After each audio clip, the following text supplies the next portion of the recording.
You start the Italian game. e4, e5, knight f3, knight c6, bishop c4.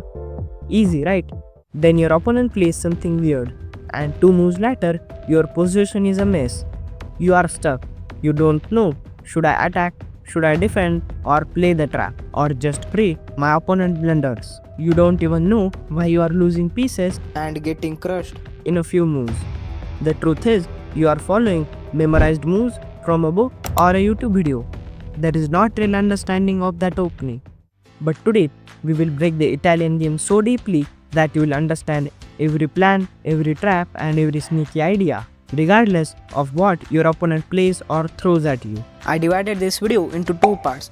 In the first part, you will understand theory, plan and ideas in the Italian opening, and in the second part, we will see the games from super grandmasters, that how they play the Italian game, what is their strategy and what ideas do they use. And this opening helped me a lot to reach 2200 elo. Before understanding the opening, let's look at the aim of this opening, because without aim you cannot succeed. The first thing is, you need to control the center. As soon as you get out your pieces, the aim is to control the center, and the aim number 2 will be in 3 variations. The first one will be those who love quick castling like this. The second one will be for those who love aggressive attacks like c3 and d4 opening up the center, and the third one will be those who love simple, developing their pieces, getting their pieces out, getting castled like this. In response to this bishop to c4 move, there are various responses. The first one is d6, the second one is they can go knight f6, attacking our pawn. The third one is they can go bishop to c5. We are going to look all this. Let's start with knight f6. This move is attacking our pawn. So what do? Yes, we just simply defend it. And if you try to castle and think that after he takes, we can try to pin this knight, and once he goes back, we can take it like this and regain the pawn, but you are wrong. He will not move it, because instead of moving, he will just counterattack. After this rook e1 move, he can counterattack your bishop has to move. Now what black does is, he plays bishop to c5, and now you can see, he is threatening to fork your rook and the king, and that's a very difficult position to defend. So from this position, d3 is the best move. Now again, there are 2 moves for black. The first one is bishop to c5 and d6.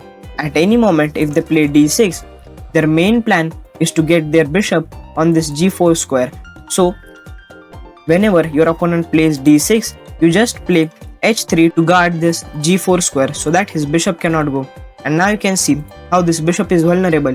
The e4 pawn is controlling f5 square, h3 pawn is controlling g4 square, our bishop is controlling e6 square. And now if this bishop has to be come out, he can only go on e6, and whenever he goes on e6, the best move from this position is to take this bishop, trade this off, and you can see his pawn structure is somewhat disturbed like this. And now the second move is bishop to c5. In case he plays bishop c5, the main move is to just castle, get your king to the safety. And now whatever they play, let's say if they castle, now we have to go c3. This is the main move. Some of you may have doubt or question that as soon as we play this c3 move, it blocks this knight's development square, and if we play this knight on d2, it blocks our bishop's development. So what's the strategy or the plan of this knight? Where will it go? So basically with this c3 move, we are blocking this c6 knight from coming on to this b4 or this d4 square. But in that exchange, what we are paying is a delayed development of these 2 pieces. So basically this knight will go on d2, from there f1, and from there it will go on g3. And now you observe, these 2 knights are absolute monsters like this. From this bishop and these 2 knights will target this opponent's weak f7 square, and also you can bring in your queen, attack the opponent king, and you can make the strategy.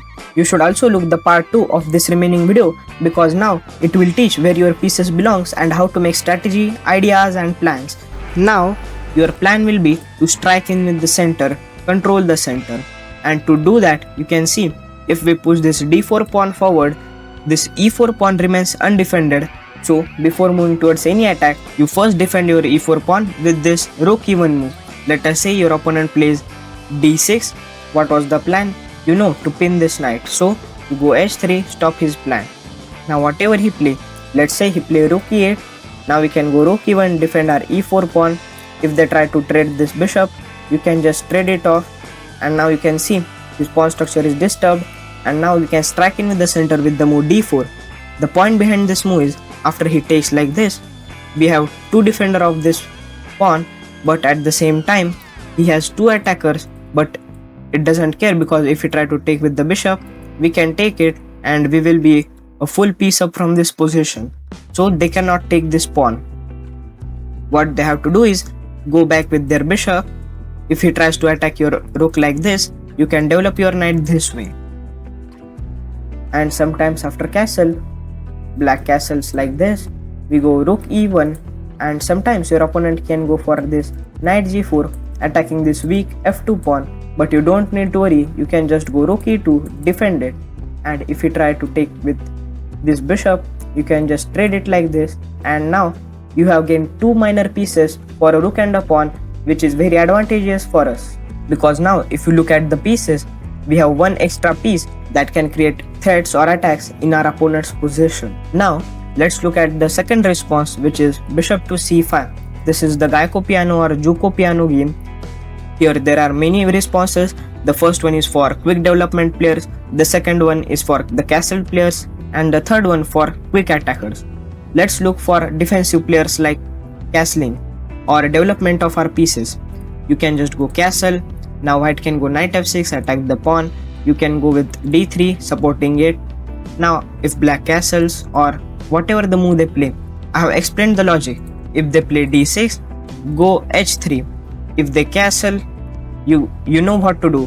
Go rook e1, defend the pawn, and that's how you develop your pieces. And from here it's all simple. You develop your bishop, develop your knight, and that's all. Now let us look those who want to play very aggressively. Here you can go with c3 move to strike in with the center as quickly as possible, and we are delaying the castling and the development of our pieces. But in exchange, what we get is an open position, an open file or some position where you can play comfortably and attack your opponent. Here the most powerful reply is knight to f6, and if they play here d6, you don't need to go for this h3. You can just strike in the center with this d4 move. But let's look at the most powerful move, knight to f6. Here after this move, you can go d4. You can leave this pawn undefended because there is a logic behind it. After they take like this, you can see you can take it with the pawn, and now you are attacking this bishop. This bishop cannot take this pawn because it is twice defended with our pieces. He also cannot go back because now we can just push these two knights back, and now this d6 pawn becomes vulnerable, and suddenly we get a winning position with after just castling. You can go rook e1, bishop to f4 and start your attacking. So most of the players prefer here to give this bishop to b4 check, but now we defend it with bishop to d2. Now you will say this pawn is hanging.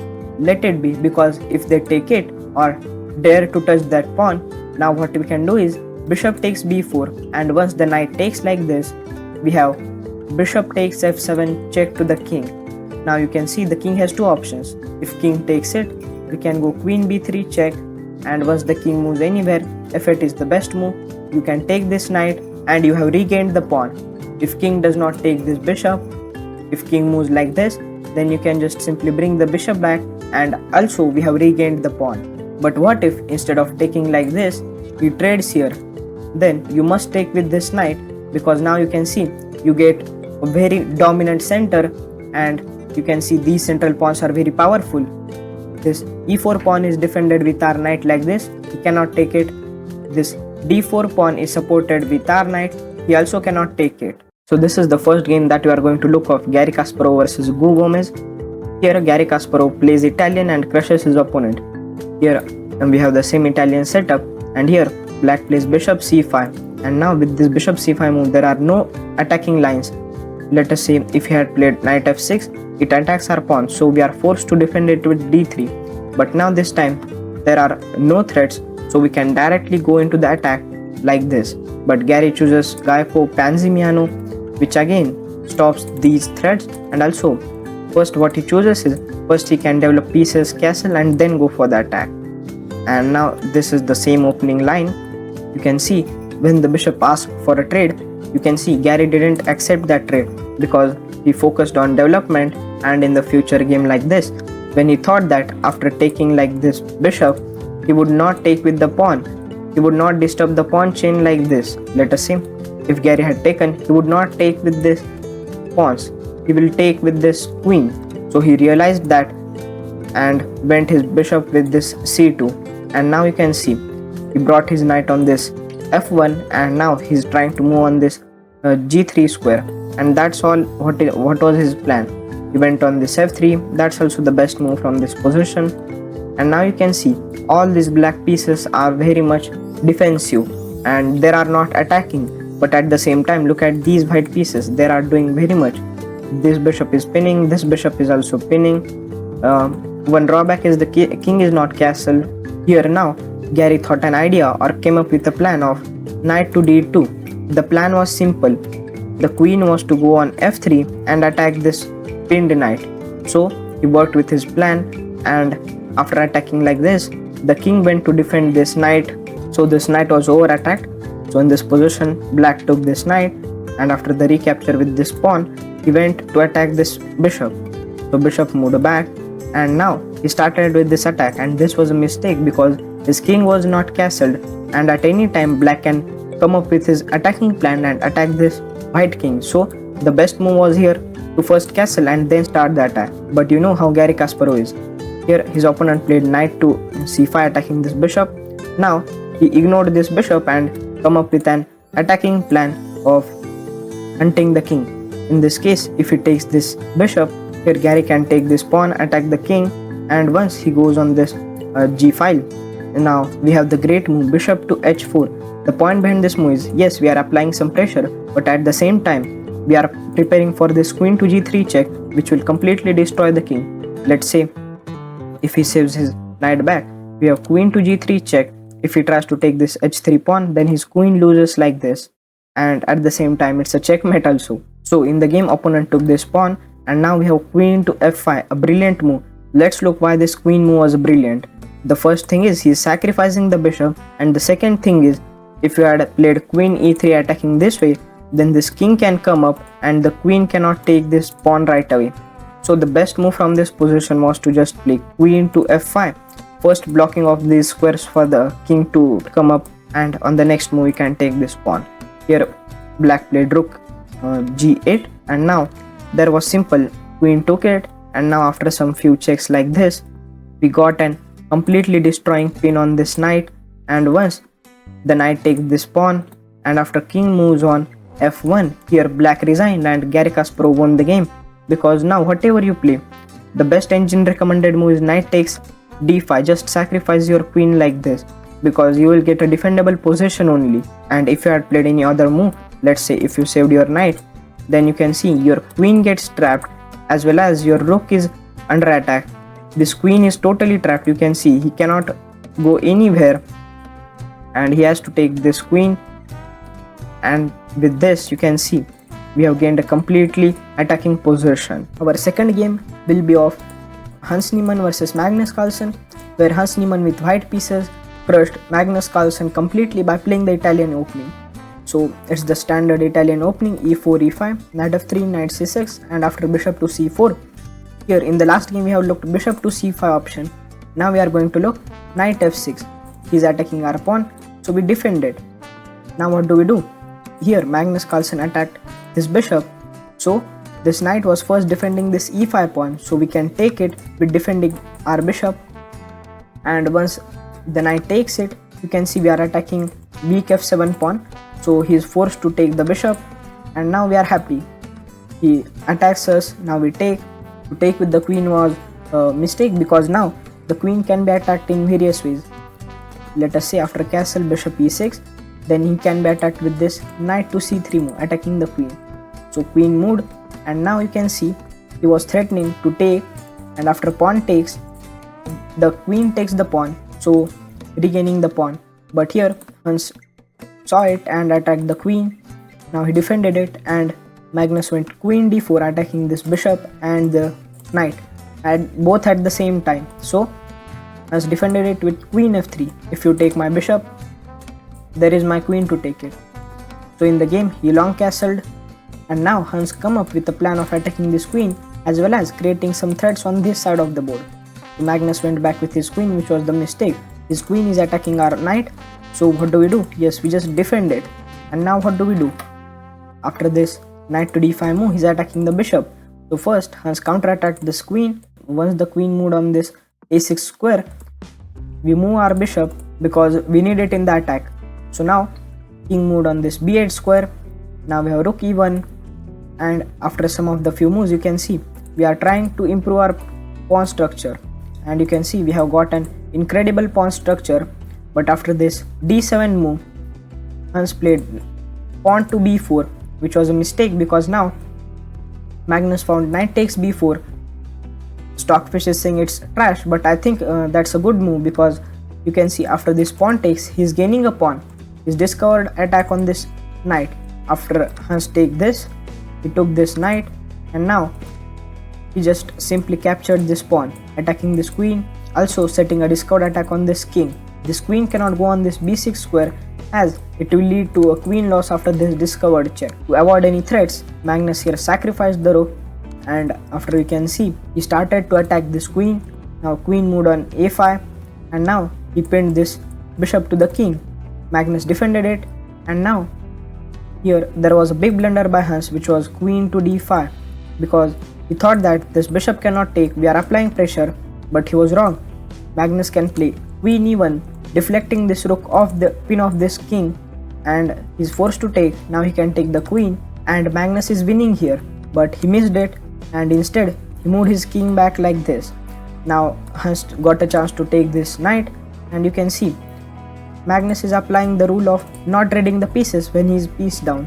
So that's a very crucial moment, and after some few moves his queen was being attacked, Hans's queen was being attacked, so he moved his queen, and that's all the normal stuff. You can see there are 18 seconds on the clock of Magnus, and after some few moves like this, he played 4 to 5 pre-moves on just 16 seconds only. That was the beauty of this game. You can see there are 16 seconds, and up to 4 to 5 moves there will be only 16 seconds. Just observe.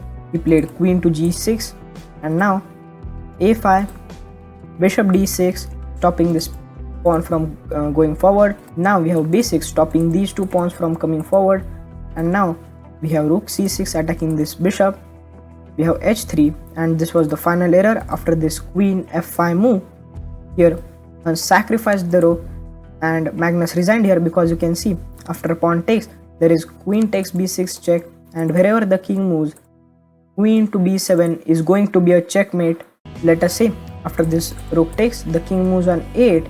Now we have rook b7, and we are again threatening this queen to a7 checkmate, and that's how Italian game is this attack. Now we are going to look the game played by Gukesh and Wesley so on a live board.